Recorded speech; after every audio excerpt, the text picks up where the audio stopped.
Teresa Phelps Martin, Soulfully You, with November 2021 energetic signature. The energy is the energy of ourselves and the world that we're living in and that we're navigating with. Knowing the energy can help you know how to work the energy. You can't change it. Just like you can't change it. The sun is shining today and we're going from fall to winter in the northern hemisphere. Some of you are going from spring to summer. Those elements can't be changed, but you can know how to dress appropriately, how to show up, what to tune into. And because November, I'm just gonna dive right in. November, we're dealing with the murky waters. We're in the depths. We're in the great unraveling, or the undoing that I've been calling it. And it's just kind of, we're all broken down. And if you think that your problems are worse than anybody else's, you're not talking to other people, or the people that you're talking to aren't authentic. Almost everybody I know is going through some major life-changing situation. And when you can keep that in mind and you are reminded that you're not alone, then you can be more compassionate with yourself and with others. You can be genuine in your kindness. It's interesting to me that when I work with people and I call places, they always say to me, "You're so refreshing. Thank you for your patience. Thank you for being kind." I feel like that's odd. That means most people that they're dealing with aren't kind, aren't patient. So I'm not saying deny what you have going on, and I'm not saying to ignore, but be compassionate. Remind yourself that if you're feeling overwhelmed and life is intense, the likelihood of the person on the other side is also overwhelmed and intense, because you can't change the energy. We are all under the influence of wild cosmic tides, and you can roll your eyes, but if you're rolling your eyes, you're probably not watching this. I can pull up a chart for 20 years from now and know exactly where every planet's gonna be and what the storyline is. Now, it's subjective because of the interpretation. I can go back 20 years and look at the planetary arrangement and probably pull out some of the things that we were all going through. It is that accurate, but the interpretation is different. So I'm sticking with the energy. That's Lulu in the background. She has something to say today. I'm sticking with the energy of just the elements of water, air, earth, and fire. We have a lot of water energy this month, and it's that swamp water, is that brackish water. Or I actually like to think of it more so, this month is really about like the muddy waters. But fixed water, Scorpio water, is more like a waterfall. It just keeps falling into that one point where it changes the land, the solidity of the earth, right? If you think about, have you ever been on a waterfall and how smooth those rocks are? I'm not talking about like Niagara Falls. I'm just talking about a waterfall. It paves and it changes the dense soil. So that's where we are. We're all being asked to change. You can stay stuck and be miserable, or you can finally realize you have to change. And that's what this month is about with this fixed water, this Scorpio water. I don't want to get too much in the archetype of Scorpio. It usually gets, secretive or stinging, or it does represent death. Just look outside your window if you are in a place where the seasons change. And when you're in the Scorpio time of year in the northern hemisphere, the chlorophyll pulls out of the plants because the sun moves further away, and we have that rich, beautiful color of the leaves. It's just, there's so much beauty in the transformation. And then there are no leaves. And I heard somebody say this morning, Rick Levine, and he was talking about, and when there's a lot of leaves on the trees in the summertime, you can't see very far. But as we move through this energy of Scorpio season, where the crops and the foliage die off, that by the time we're in the time of Sagittarius, we have a much bigger view. And that bigger view is what Sagittarian energy is. So we go from this water and we get to in the transformation and the death and rebirth and the discomfort and the murky waters, but that's where the lotus grows. And then we have this beautiful beauty to really dwell in. So we go from that water energy into fire. And we have like all elements this month. It's like full on. We're still in that strong air energy of rebuilding, renewing, and thinking bigger, thinking beyond, like dreaming up innovation.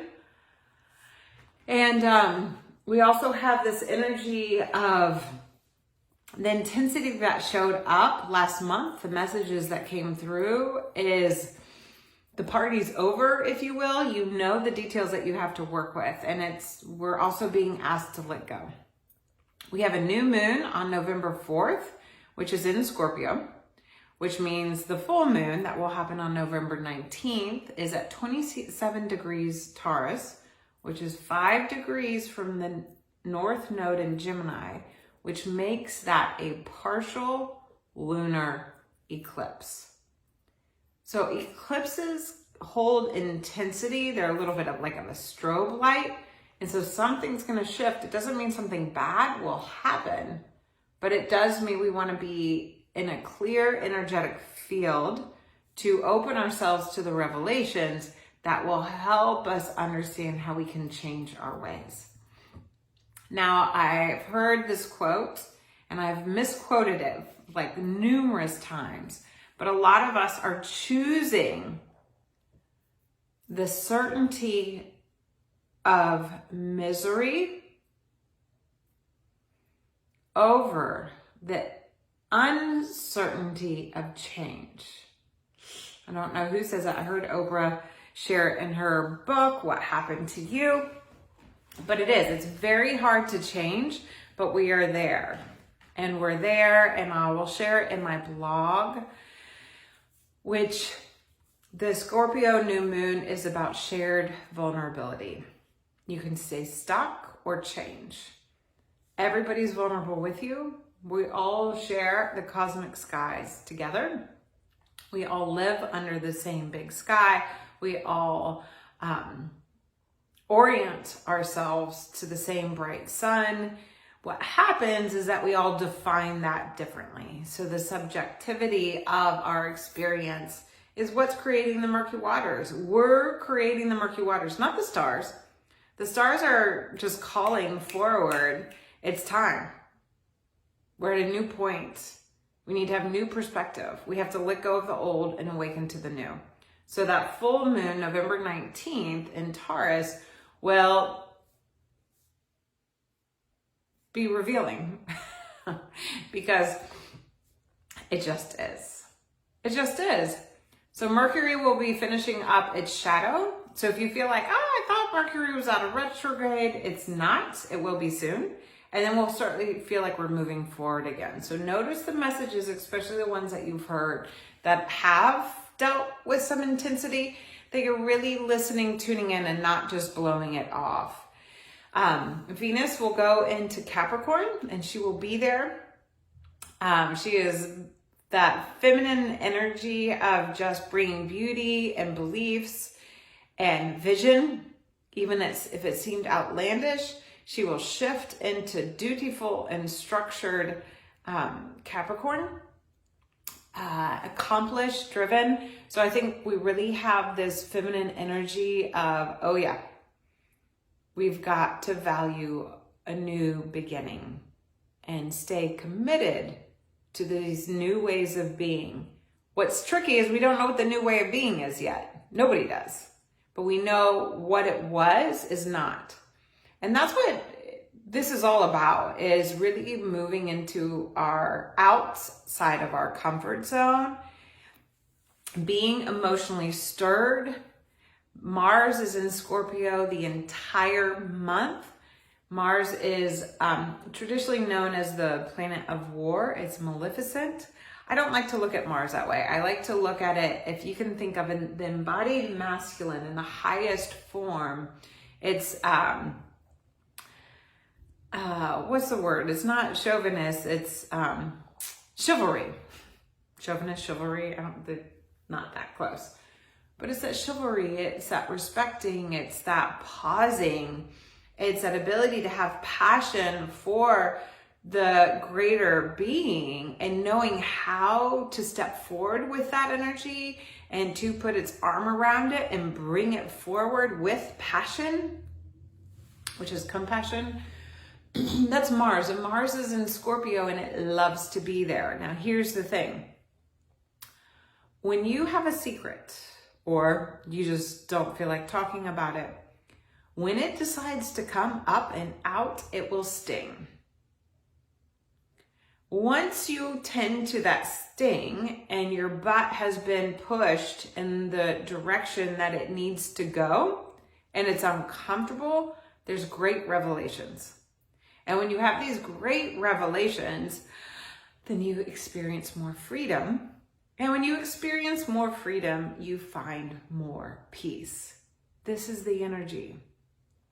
So yes, it's going to sting. Yes, it's going to be murky. Yes, we're all exhausted. Yes, this is what we have to game on. So typically I go further on into all of this. So we know that the new moon is on November 4th. It's at 12 degrees Scorpio. So if you were born in 76, really close to me, this moon will be on your north node, which means we want to open ourselves to insight and surprises in new direction. It's also opposing Uranus, which is the main player in breaking ground, this great undoing, this restructuring, and Saturn. Saturn and Jupiter are in Aquarius. So innovation, new ways of doing things, new beliefs, new perspectives, it's all there and will continue to be there until Jupiter moves into Pisces, I believe at the end of December. And then that really starts to shift. We get back to that dreamy feeling we had this summer when everybody was pretending that COVID didn't exist. And now we're in the reality that COVID exists. And I'm not asking you what your views are on it. Sure, it's a flu, but we don't have the ability to defeat this flu. And I'll tell you right now, I know people who have had the flu and they have almost died. Not COVID, just the good old-fashioned flu. It's something to not mess with. It is nature. Don't be the arrogant one who that's like, I keep thinking of the dinosaurs. Like, were they so arrogant that the asteroid was coming, but they just kept eating the leaves? I know that's a weird thought process, but they couldn't have done anything about the asteroid. And maybe you don't even believe in dinosaurs, so I won't go any further. Take the information, understand how it relates for you, be good with your boundaries, have the container that serves your well-being. Your health needs to be a priority. And maybe that means you have to get out and live. Just realize your choices have a ripple effect. You know? No, I don't love just being at home all the time, but I know it's what's best for the long run. And when you make those choices, what you'll have that feminine that is like, okay, let's build. Let's build. Let's take it. Let's climb the mountain together. And then we'll have that sort of passionate touch that if you don't listen to it, it's just going to really sting. I'll just put it that way. So you want to listen. You want to have your energetic field clear. So if you don't meditate, it's a good time to meditate. And if that means that you spend 5 minutes looking out the window and just watching the natural environment change and being aware of that transition and transformation of the seasons, that's a meditation. If it means you choose to just go for a walk, no music, no phone call, and feel the weather as you walk your block safely, dressed appropriately, that's your meditation. You want to be in a place where you're not in the hustle and the bustle that you deny the wisdom coming through. It's not about stopping your mind. It's not about having some big flash of light. It's not about getting some crazy psychic download, which might happen, but that's not what it's about. It's about giving yourself the reprieve and the pause to listen to your soul, to your inner wisdom, and animating your sense of self, externalizing the soul in this lifetime. I know that's a little deep. That's Scorpio. Scorpio energy has no interest staying on the surface. If you meet a Scorpio that gets squirmish when you talk about uncomfortable things, I guarantee you their sun is very, very lonely in their chart, and they have a lot of energy in other places. However, just know that even though we have fire energy, because the sun and Mercury will move into the land of fire, of Sagittarian fire, November 23rd. Mercury's a few days later. And Sagittarius, so Thanksgiving is the first Thursday of Sagittarius season. Sagittarius is ruled by Jupiter. Thursdays are ruled by Jupiter. Jupiter is abundance, benevolence, gratitude. Put it together.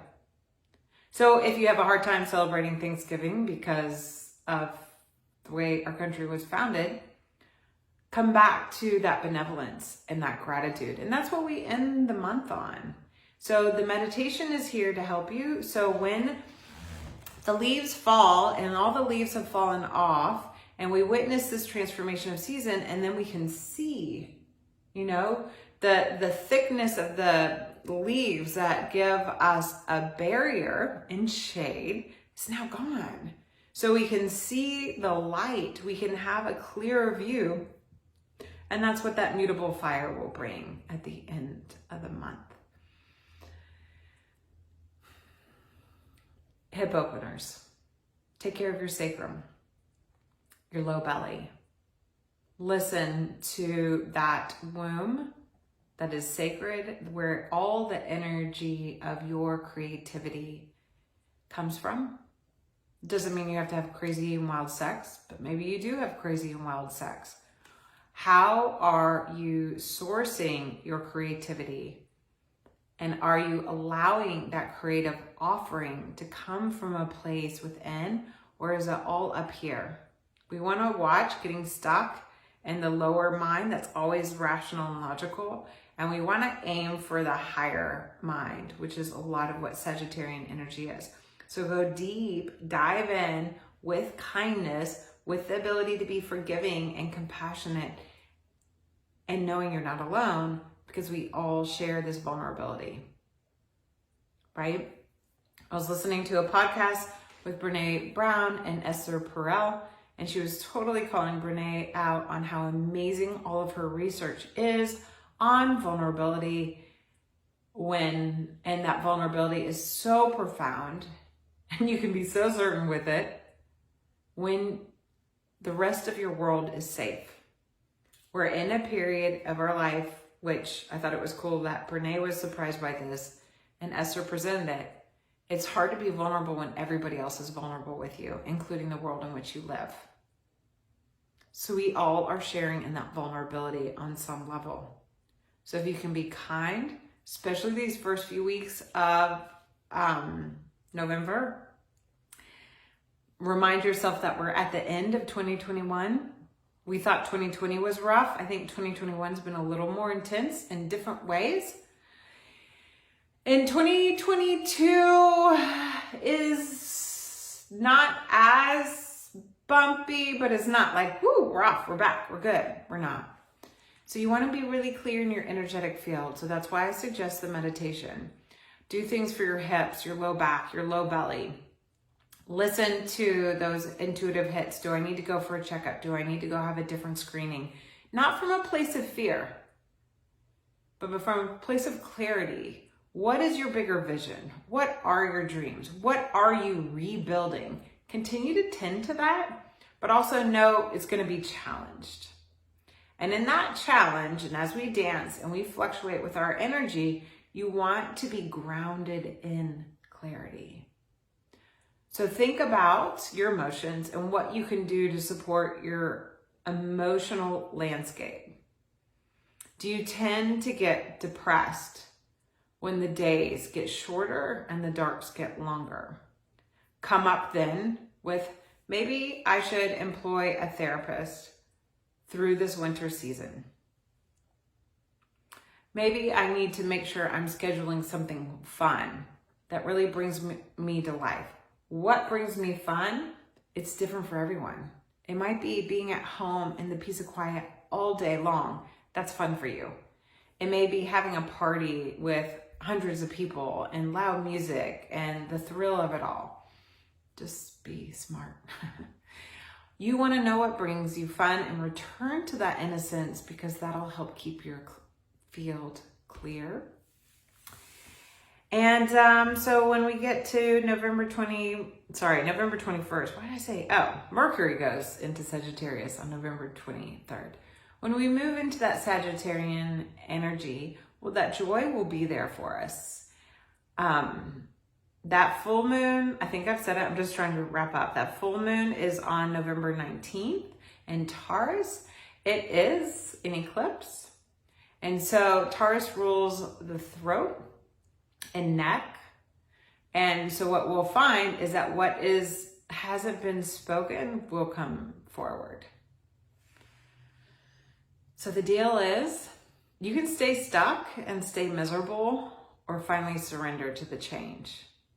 And the change is uncomfortable. It always is, but it's why we have Renaissance. It's why there's a rebirthing of energy. And so keep that in mind. We may not see the crops. We may not see those beautiful tomatoes or rich, juicy strawberries until springtime. But they'll come, right? We want to remember that. So you can stay stuck or change. You can stay stuck in your misery or change. Just know the change is slow. So you want to be intentional. You want to keep your energy clear. You want to have practices. You don't want to go crazy in your habits, but just something really tender that works for you. You want to realize that we're all vulnerable together. So in this shared vulnerability, there's a sensitivity, and it may sting a little. The lotus grows in the murky waters. So by the end of the month, we'll have a clearer vantage point. We'll breathe and eat that benevolence again, and then it'll get really intense, and then we'll have the new year. So we're learning to dance with the tides of life, and just put on your life vest first and then help out your neighbor. As far as little housekeeping, if you do yoga, I'm pretty certain the universe gave me a lot of clear signs today. I'm going to just do yoga on Tuesdays, the month of November. And then the soul scopes will come out November 4th with the new moon. And then again, November 19th. The soul scopes take this energy for you to go further and help understand how to work with your inner world and what to just focus on. If you prefer for the videos, let me know. If you've watched this, thank you. I appreciate you. And, or if you prefer to see it all written, or maybe you just have no idea who I am or what I'm doing, I'm just sharing with you what comes through to me and the way that I know how to right here, right now. Most importantly, be real. That's what Scorpio is all about. Be real, be true, and be soulfully you. Thank you so much. Ciao.